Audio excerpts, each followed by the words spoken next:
that I was born in a very, very, very, very, very poor family. I grew up among the poorest. I don't even have a bed until I was 21 years old. So for the first 21 years of my life, I get to sleep underneath my grandmother's bed. And DQ stands for Desperation Quotient. If you are desperate enough to be successful, you will be forced, you'll be compelled, you'll be motivated to find a way to success. In time, I was carrying personal liability to the tune of $40 million. I'm pushed to a corner. I've fallen into pits of hell to come and tell you the story. I have another solution. That's to love my people, that's to treat them as human, bring out the best from them. Anything worth doing is worth doing with passion and excellence. Ground zero, you rise again. Fire in your veins where the ashes bend. Every shattered story turns to glory in your skin. From ground zero. Welcome to Ground Zero Stories podcast, and I am Liew. I am Ronald. We are the hosts for Ground Zero Stories. At Ground Zero Stories, we don't interview people that are already successful. At Ground Zero Story, we talk about the uncomfortable part, the season, before the wins, before the applause, before the story sounds cool. We explore the moments of doubt, decision, pressure, perseverance, the people, the circumstances, because real success is built long before it looks obvious. This is Ground Zero Stories, brought to you by Divergent Entrepreneur Academy, where we empower growth through our 4D success framework. Discover, dream, develop, and deliver. Helping individuals and organizations to unlock potential and move ideas into action. Today, here in our studio, we are privileged to have with us Dr. Patrick Liew, someone whose journey reflects exactly what Ground Zero Stories is about. Not just where he is today, but the decision, experience, and turning points that shape who he became. Dr. Patrick Liew is a very famous person. Yeah, I have met him on a few networking events. Yeah, he has founded a Success Resource. I think people who have seen him, people who know him, I think he is a person who actually smarts a lot in networking session. He may be someone whereby he is a person who is really passionate about what he do, and he is now doing training. He's helping older people to really gain experience, gain a lot of skills so that they can actually earn a living for himself. He is also on the board of he's also executive chairman and CEO with HRS previously, and also the major shareholders in AGX listed company. And he's also a regional director in that Gartner Group, and he's also regional head of sales and marketing. Yeah, so you can see a long list of portfolio he has. Yeah, and he's also gotten his doctorate. That's why you call him doctor now, Dr. Patrick Liew. Yeah. So welcome, Patrick, to Thank you very our much. podcast. Yes. Thank you very much for having me. Yes. Yeah. So I would like to maybe share with us a bit about your childhood, how you were brought up as a child. I just not remember, you said you were born in Malaysia. I was born when Singapore was still part of Malaysia. Yes, I'm correct. just revealing my age at this point in time. Yes, tricky. Yeah, so again, he's a person where I really respect him a lot. Yeah, because not things he have done or what he have achieved, by the way he conduct himself as a gentleman, the way he does things, and he is very welcome in many places wherever he goes. Yeah. So maybe you like to share a bit of your childhood. Thank you very much for the kind introduction. After the introduction, I am dying to hear myself too. I'm very proud to tell everybody that I was born in a very, very, very, very, very poor family. I grew up among the poorest. Can you imagine when I was growing up, I had no new books, no new toys, no new clothing. I don't even have a bed until I was 21 years old. So for the first 21 years of my life, I get to sleep underneath my grandmother's bed. That's why if you look at my face, you'll find that it's a bit flat like pancake because of oversleeping underneath my grandmother's bed. And so at a very young age, even in primary school, I had to be an entrepreneur and earn enough money for my pocket money. I actually started my life as an entrepreneur at Sungai Road.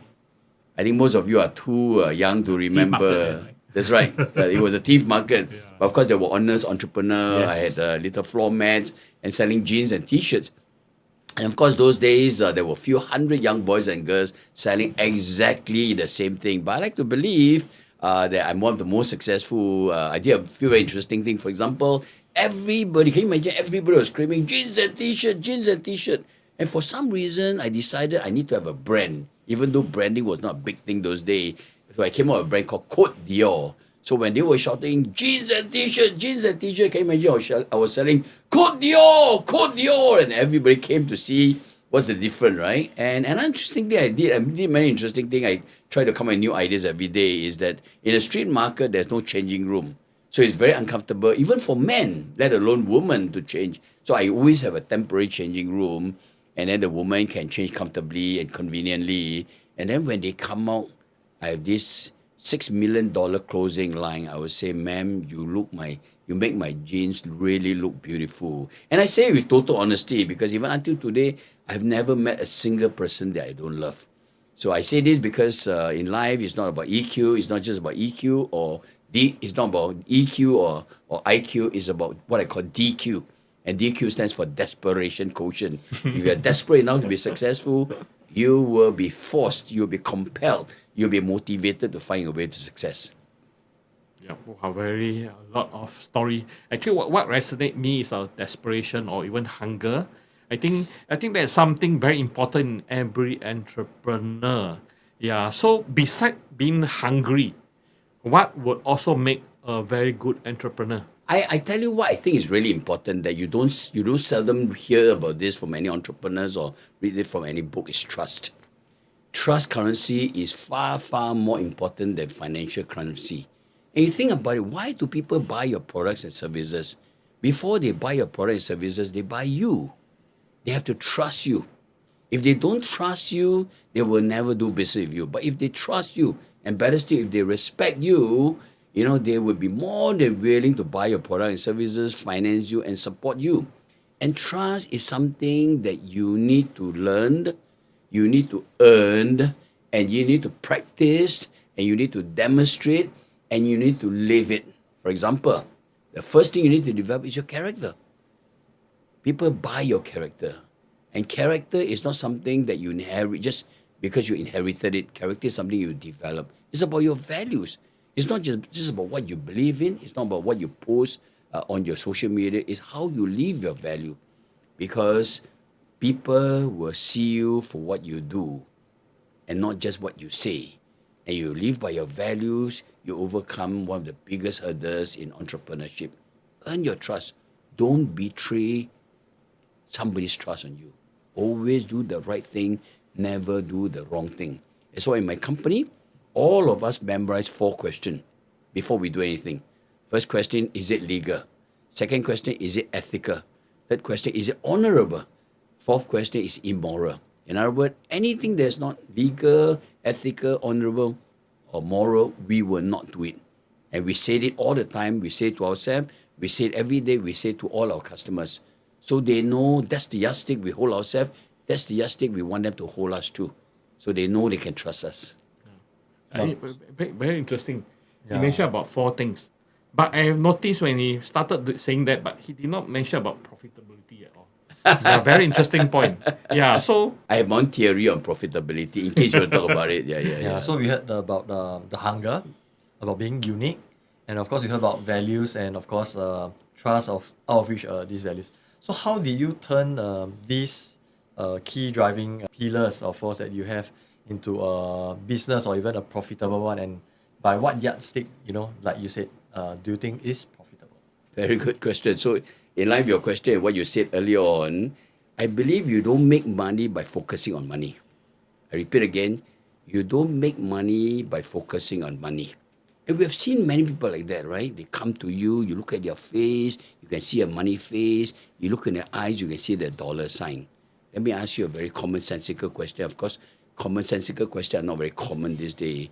When you meet somebody like that, would you like to be their friend? Would you like to do business with them? No. So I believe this.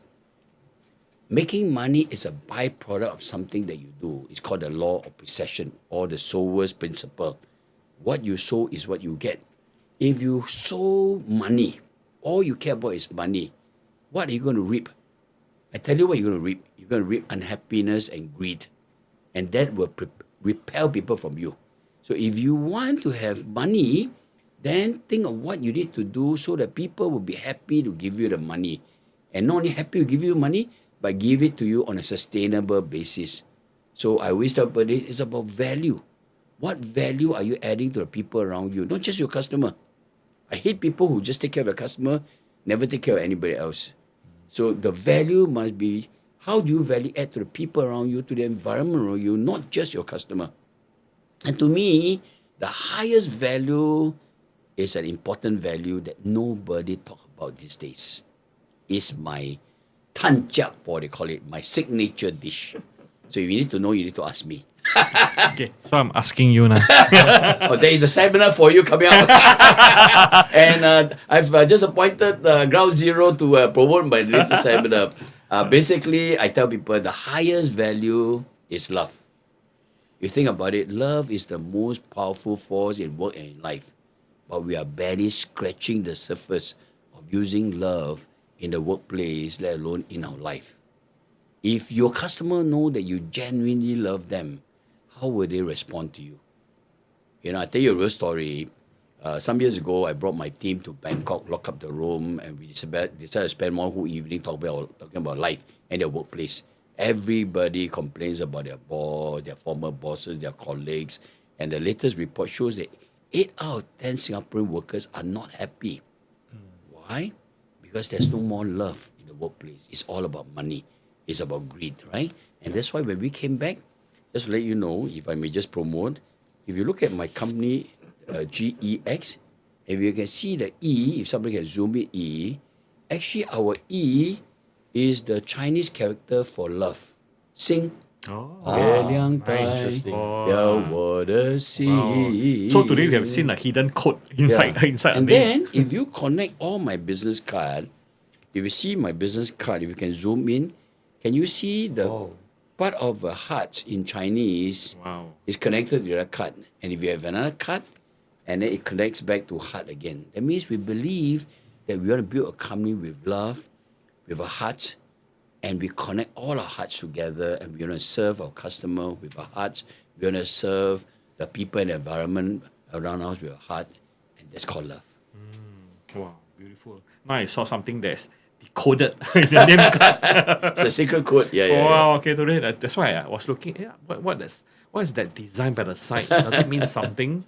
So now you see it here. Next time when we receive name cards, we'll go and draw. Next time you see here moving card. So whenever it gets a name card, can I have 2 name cards? You can join them together. That's right. Okay. So it's a way to remind ourselves that we are building a company centered around love, connected with love, and sharing love. Okay. I think ultimately, whatever we do in life, and of course the people that we are selling the service or the product to, and like you say, it's not really centered about making their money, but really providing them with the service and the product with heart. And if you do it well, then it will come naturally. And you said it beautifully, because I think we have forgotten to put people into the hearts of the business. And my company, was the one and only corporate winner of the Corporate HR Award from Singapore Human Resources Institute. And I tell you a funny story, right? I mean, Uncle Patrick had a lot of story. When the judges came and they said, we're going to interview a HR department, I said, there's no more HR department. They said, how can you win an HR award when you don't have HR department? I said, what if the Human Resources Department, first of all, there's something wrong with the name. We are all digits, numbers, denominator. We are just resources. I said, what if and that's why a lot of people are not happy in the workplace, right? What if the Human Resources Manager, the Human Resources Department, is called Human Wellness or Human Happiness Department? Think about it. Yesterday, the HR manager, Human Resources Manager, was called Human Resources Manager. This morning, she wake up, she say, I'm called Human happiness department, human happiness manager, human wellness manager, then will that change his or her whole attitude about going to work? Yes. At the end of the day, they are all human, and your job is to make them happy, to make them well. And if you do that, I think they will be more willing to work hard, buy into your company, participate actively, and get you the results that you want. I think it's a classic way of job title and scope, scoping how one would react to what they need to do. That's right. So just to also maybe can you share a point in your life when you first started your business, when you faced one of your largest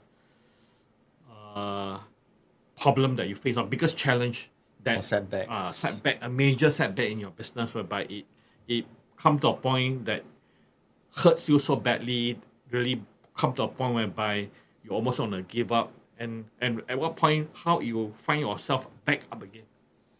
Okay, maybe I tell you one story during the Asian crisis.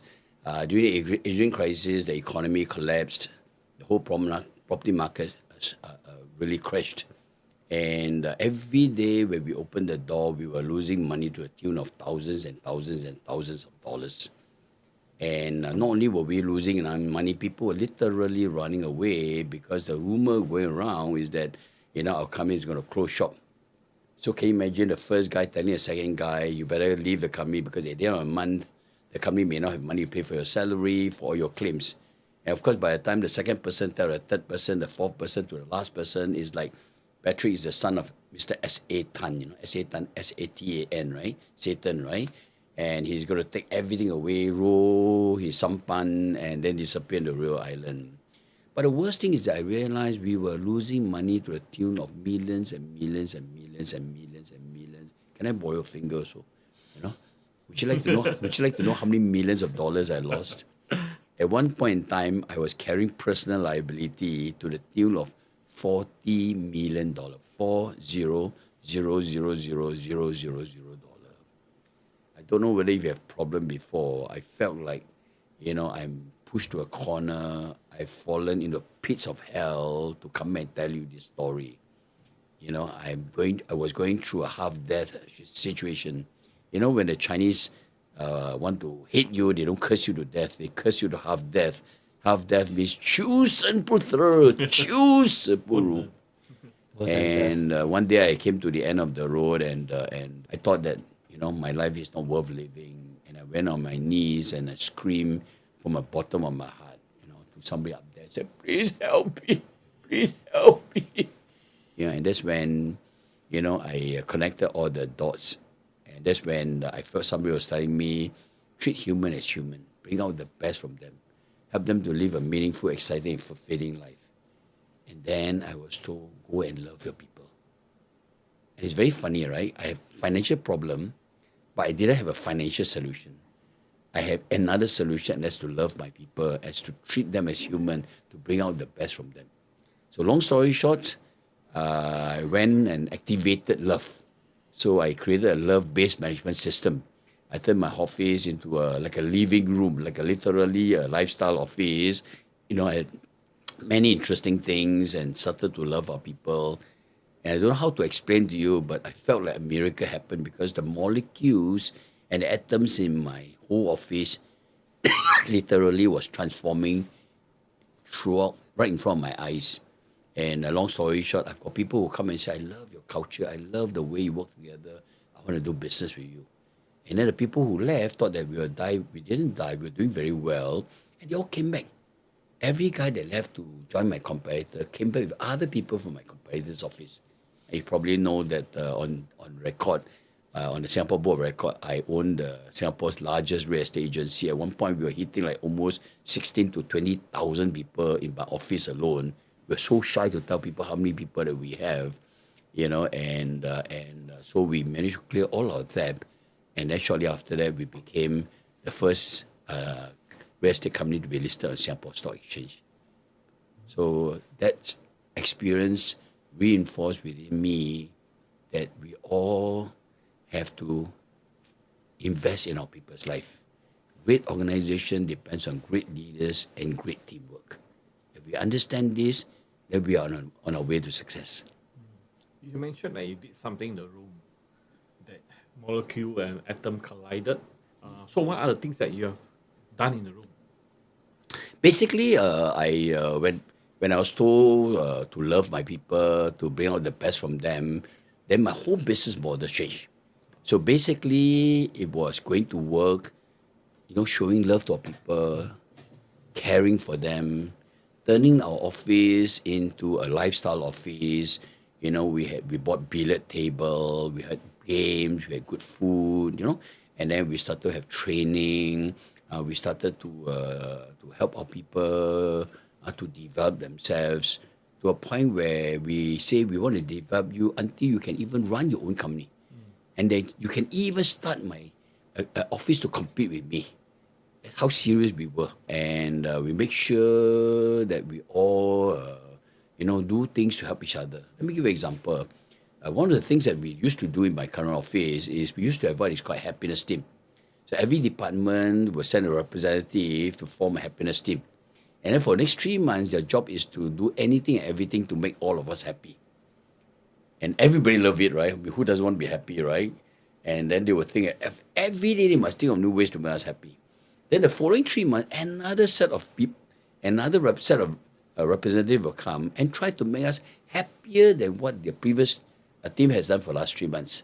So can you imagine, in other company, the boss have to make them happy. In my company, they better make me happy, because in the survey, if I say I'm 1 upon 10 unhappy, then I pull the average down, right? Now, a lot of people will say, but Patrick, if you do that, then they will spend your money, right? You'll be very surprised that because I want them to be happy, they will try to make all of us happy without having to spend a lot of money.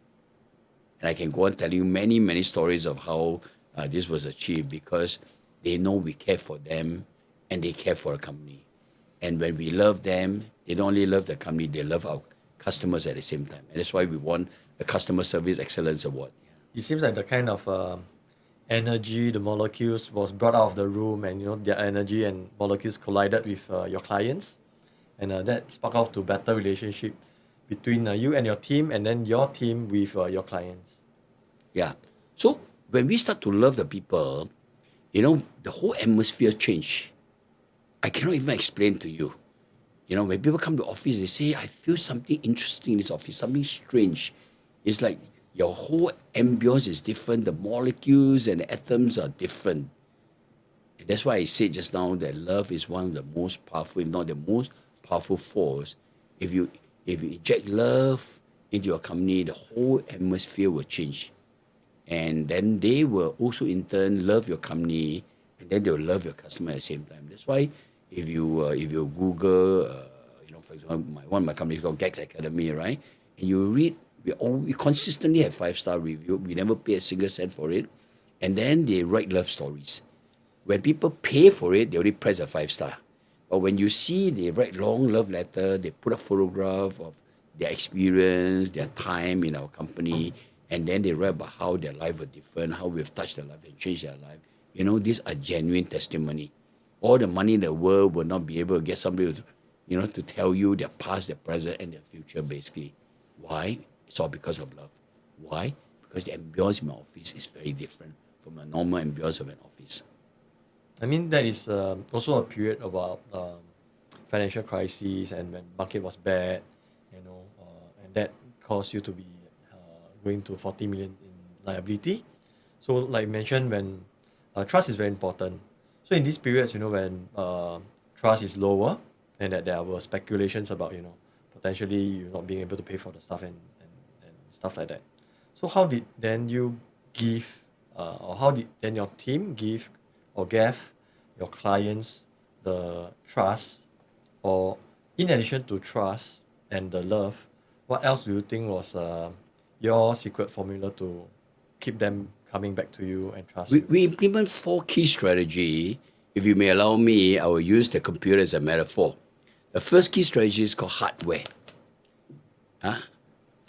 Where your heart is, that's where your treasure would be. Where your treasure leads you, that's where the direction and pursuit of your life. So I always ask people, why do you do what you do? Because if you don't know the why, you never find out the how. It is your purpose that will always drive your performance and your pursuits. Second strategy is called hardware. Every computer is hardware, right? Hardware is about the model, the structure, the system, the procedures of the company. And don't tell me you love your people when your whole company is crumbling in terms of your systems. Don't tell me you love your family when your whole family is badly managed. So I give two examples, right? So we basically send our people for all kinds of causes, and then we try to benchmark with the best of the best in the world. So we were the first company to get the ISO 9000 and PC standard award, and then we also send our people for competition, not for vainglory. And we don't pay for the award. We compete in prestigious, credible awards. When we first started, we lost, but eventually every department started to win awards because we learn from competitors, learn from the other candidates, learn from judges. So we say if we're going to love our people, we must run the best run company. That's the best way to love our people. The third strategy is called software. The software is the people aspects of a company. So the question I always ask people is this: do you love people use things, or do you love things use people? Do you love people use things, or love things use people? Because a lot of us have got our value system wrong, isn't it? So in our company, I give an example. We were the first company that I know of, according to the Straits Times, that actually provide a valet service to look after our staff's car. And then we started a kindergarten and a childcare, so that when they go to work, they can drop the kids in the childcare and the kindergarten. They can stop work anytime and look after their children. And then we turn a part of our office into like a mini clubhouse. We have karaoke, we have gymnasium, we even started a massage service, we have a small little spa, we hire a hairdresser to do manicure, pedicure, colouring of their hairs and all that, because we want them to be very, very happy, because they, are the greatest assets of the company. And the last strategy is soul wear or spiritual wear. What are you trying to achieve? Is it purely just for financial bottom line? Or is it for what I call the four bottom line? Your social bottom line, how do you impact people's life? Your environmental bottom line, how do you impact the environment around you? Your spiritual bottom line, how do you ensure that people find a sense of purpose, a sense of meaning, a sense of excitement, a sense of fulfillment in their work as well as working with you? So the hardware, the software, and the soulware defines how we want to put love into action. Well said. One clarification. Can you tell me that the services, the massage, the hair, and childcare are not free? Okay, basically, this people always say, "Oh, you sound like reverse psychology." Everybody in my company is given a free haircut. Okay, free haircut, right? So every once a month we all go for a free haircut, right? But the interesting thing is because my hairstylist had a small little studio in our own office. My people will go there, and they're allowed to go there. We don't measure them by the time, by the clock, and that to me is very stupid. You are human. I believe in you. I'll bring out the best from you. If you want to take time during office hour to go and color your hair, bond your hair, feel free to do it as long as you get your work done. And here's the funniest trick that we realized later on. When they bond their hair or color their hair, after a while, the hair will grow, right? Then you have one color, you have black hair, right? Then they have to go back and redo it again, right? And that's when we charge them a small little fee, right? And the funniest thing, later we discovered at the end of the month, we actually made a lot of money just providing this service free. So we were, I think, the original pioneers of freebies. So we do pedicure, manicure. Then they will stick all kinds of bling on their nails, right? And then this bling will drop. So when they drop, they must come back and let us go stick it nicely for them. That's another $2, $3, $4, $5, right? And by adding all these small little spending, we actually make money from that service.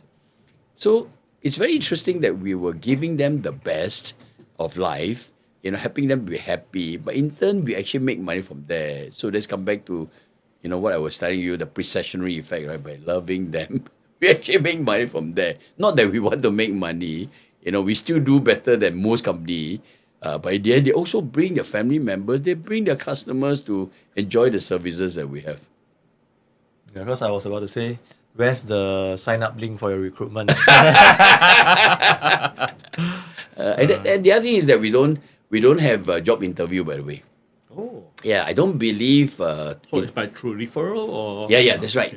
We don't recruit cold. We don't employ cold. We want to make sure that we know who we're employing. So most of the people that we employ were either our customers, or people who got involved with our projects, or were invited to join us in our happiness activities, or part of our residential boot camp. So if we identify somebody we think this is a kind we're looking for, we invite them to our happiness event, our boot camps, our tours, our travel, and then we became friends, we get to know them, and then they're comfortable with our value, we're comfortable with the person we are meeting, and then we bring them on board to our company. So by doing this, we know who are the people we want, and we get the right people.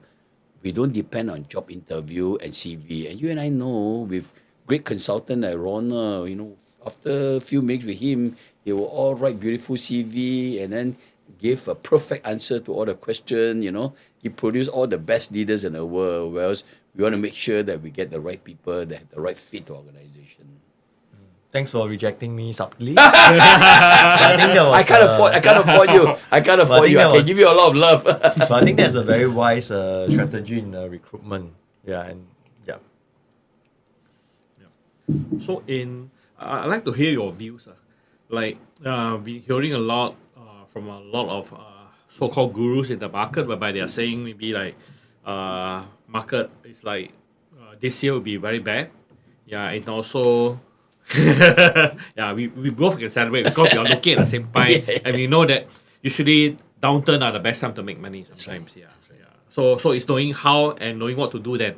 Yeah. So like this kind of like crisis going to happen. So what is up Patrick Liew's sleeve right now? I always tell people, do you, when you live your life, do you focus on the donut or you focus on the whole? Do you focus on the opportunities or you do focus on the challenges? And experts have said this many, many times. The best time, like you say, to make money is during a crisis. Because there's always a silver lining in every cloud, even in the dark nights. So if you look at the market, I always say the downturn is the best time to prepare for upturn, and during an upturn, prepare for a downturn. And during a downturn, why is there great opportunities? You think about it, people are scared. Your competitors are worried. They are downsizing. They're tightening the rope, and then they leave behind gaps. They leave behind part of the market that is either unserved, underserved, or can be better served. So I always tell people this, it's not about market share. It's not about market size. Yes, in a downturn, the market size may have shrunk. By the end of the day, the market can be very big, but you don't have enough market share, it doesn't make any sense. So it's not about market size, it's about market share. When your competitors are worried and there's still demand for your product and services, that's where you can grow your market share. And when people are worried and want to bid for tenders and proposal, that's when your customer may be willing to even pay more money than you. When they're not willing to invest, develop better product, more innovative services, and when you do that, you not only win the bid, you can actually charge a higher fee. So I give an example. I'm a property investment man. I teach people about property investment training. I say, when is the best time to buy property? Is it when the market is very, very hot, prices are going very, very high, and it's still climbing very, very high? Or during a crisis when, when the market is very, very low? And in times like this, a lot of people have businesses that have suffered, they have lost their job, and they are desperate, right? So they have to sell their house, right? So in a crisis, would they sell you a high price, normal price, or low price? Low price, right? In a crisis, would they say you a low price or lower price? Definitely lower price, right? And if you buy the right property during a crisis at a much lower price, you think about it, over time, especially in Singapore, over time, inflation will go up. Cost of goods will go up. Labor costs will go up. Building work will go up. Construction costs will go up. And if you are not somebody who gamble in the property investment market, and you're somebody who plan 5 to 10 years ahead, which is what we all do in the as a good property investor, right? Your prices will return back, and you make even more money. And if it's the same with business. Some of you will probably have heard, if you Google Dr. Patrick Liew $1, I think you'll be pleasantly surprised that not too long ago, I bought assets of a public listed company for $1. And unfortunately, tragically, Business Time put me on my name and my photograph on the first page. And then Straits Times put my name and my photograph on the first page of money section, because nobody has done it before. And then the rumor around the market, especially among stockbrokers, is this guy must be the smartest guy, because nobody have ever bought the assets of a public listed company with $1. Why did I do it?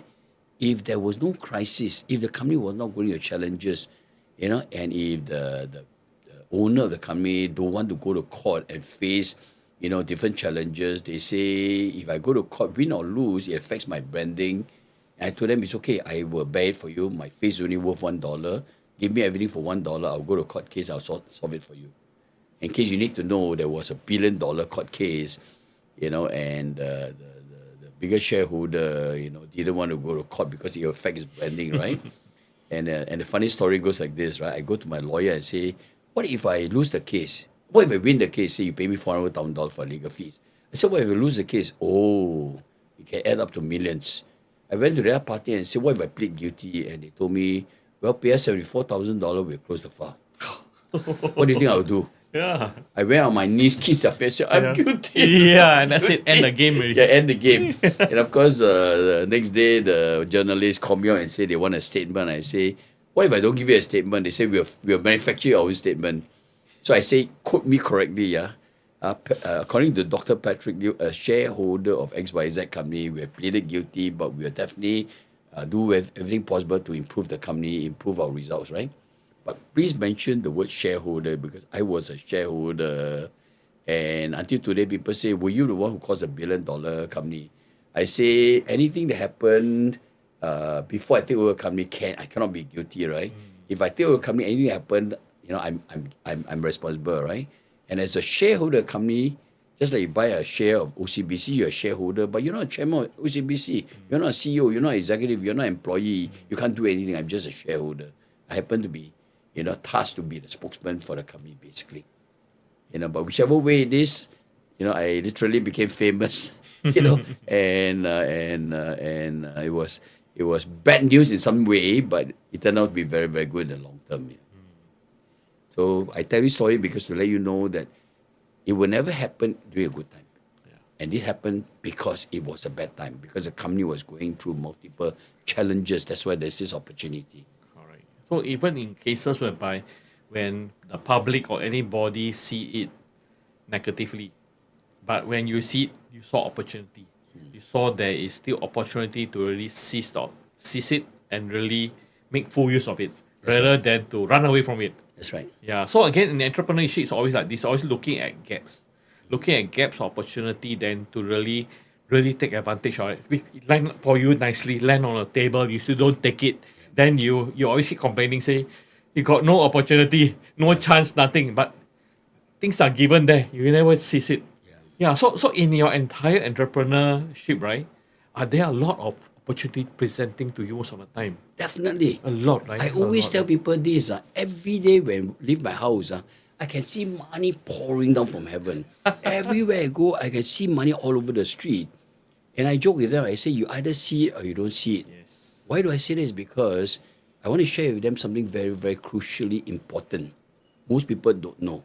There is a part of your brain called the Reticular Activating System, the RAS. The RAS is like your controller in your CPU in your computer. We are bombarded with information every moment of the day, through our eyes, through our ears, through our senses, through our smell, through our taste. But you cannot focus on all the information. So the RAS will then funnel all the information and then let you focus on what's important. And so I tell people this, one of the first thing you need to do if you want to be financially successful, be an entrepreneur, is develop the RAS. Go and learn. Go and learn from gurus, experts. They are not necessarily people who just want to make your money. They are people who genuinely have been successful and willing to share their expertise with you and use them, leverage on them to help you develop the RAS. Once your RAS is being developed, you can see there's so many entrepreneur opportunity, so many investment opportunity, and then you're ready to chomp for it. True. So what are things whereby our viewers can do to really improve this RES? Okay, basically it starts with yourself. So all learning starts and ends with self-learning. If you're not motivated to learn, then all the best trainer, the best technology, the best training system will not be able to change you. You must decide that you want to learn. And what's important thing to learn is 21st century skills. 21st century skills are skills that you and I should learn, but we never learn in the classroom. One of the, and I started a charity that trained more than 20,000 young people every year on this 21st century skills, creativity skills, innovative skills, leadership skills, and financial literacy skills. You know, our parents never teach us how to become rich and wealthy. Our teachers couldn't teach us. You know, our bosses will never want to teach us. So this is one skill that's never been taught throughout our life. You need to learn. You need to learn. And don't tell me you can read books about it. You can go to YouTube, internet, and learn from it. You know, if it can be done, somebody would have done it and written a book and say, I spent all my time on YouTube, on internet, and then became rich and wealthy. None, nobody. You need to go and find somebody who genuinely has got the knowledge, has got the insight, has got the skills to be able to teach you and willing to mentor you. Not because of your money, but because somebody has helped them and they want to help you. So you need somebody to coach, guide, and mentor you, like Warner. If I've got somebody like Warner to help me when I was younger day, I think today I'm a lot more successful. And Warner is not paying me money to say this. You know, because I genuinely believe I'm a product of all the gurus, the experts, and specialists who have spent time with me. And I want to strongly suggest that everybody who's listening to this podcast, go and find people who are willing to share their insight, knowledge, and experience with you. And that will really propel, you know, your journey to success. Okay, we are coming close to the podcast. Maybe you would like to share a tip with our viewer, how for some aspiring entrepreneurs, how to take that leap of faith to join the entrepreneurs in the market right now. You know, I always tell people this, entrepreneurship is not an external part or additional part of your life. Entrepreneurship is entire part of your being. Everything that you do is entrepreneurial. So I don't define entrepreneurship as somebody who starts a business, plan for a business, lead the business, organize the business, or control the business. To me, entrepreneurship is a way of life. You are essentially a problem solver and a solution provider. And if you think of how to solve problem every day and come with better solution, you're an entrepreneur. You don't have to start a business. You can be a teacher. You can work in a company as an employee. You're an entrepreneur. So I have a saying that I want to share with everybody as we close this podcast. And that's something that I believe when I was very young, at a very young age. I don't know when I developed this saying, but I know it's original because I swear by this saying since young. It goes like this: anything worth doing is worth doing with passion and excellence. Anything worth doing is worth doing with passion and excellence. That means if you want to be an entrepreneur, whatever you do, even those things you don't love to do, you go to the army, you hate the army, okay, that's worth doing. You know, if your boss asks you to do something and you hate to do it, it's worth doing. Even those things that you have no choice. Then do it with passion and excellence. Passion means love what you do. Excellence means do it to the best of your ability. And there's two sides of a coin. If you don't love what you do, you'll never do it with excellence. If you don't put your heart and soul to achieve the best possible result, you will never love what you do. So if you understand this very simple saying, then I think you're on track to become a successful entrepreneur. So let me repeat again. Anything worth doing is worth doing with passion and excellence. Wow, thank you. Very good tip and also good kind of way to really end today's podcast. Yeah, and I like to also share if you want to contact Patrick. What are the means to contact you? If you type Dr. Patrick Liew, there are 20 over ways to contact me. I've got 100 over Facebook, directly and directly. I'm on LinkedIn. I'm on Quora. I'm on Instagram. I'm on TikTok. Oh, by the way, I'm on TikTok. And if you are interested, I got few hundred TikTok videos that I've posted and going to post, and it's all about how to make money. And then I write a free of charge lesson every day, and I write by series. Like right now, I'm writing a series on how to make money with very, very little or no money down. So today I posted chapter 68. Tomorrow I'm posting chapter 69. Then before that, I wrote a whole series on how to build a world-class company. Before that, a whole series on how not to fail. I've got 7,000 over free of charge lesson in almost every major areas of life. And I do a free talk every Wednesday night. And I give all the attendees a 4 ebook on how to be financially successful, how to be rich and wealthy, how to be successful, how to be a great leader, how to live a great life. These are all compilation of all the experiences I've gone through, all the books I've read, and I hope that people read that, they'll become a lot more successful, and they'll become better entrepreneurs, and they'll make this world a better place to live in. Yes, well, thank you very much. And we end this podcast. Again, we like to share about what Ground Zero is all about. Ground Zero Stories is a stories whereby we bring to you through our entrepreneurs' experiences where they crash and reach the bottom and they climb up to the top, stand up firm and continue moving and reach success. And you want to hear more of these stories? Join us in our more podcasts and listen to the real story. You don't have to feel the pain because they have gone through that. Thank you. Thank you, Dr. Backtree. Thank you very much. Thank you.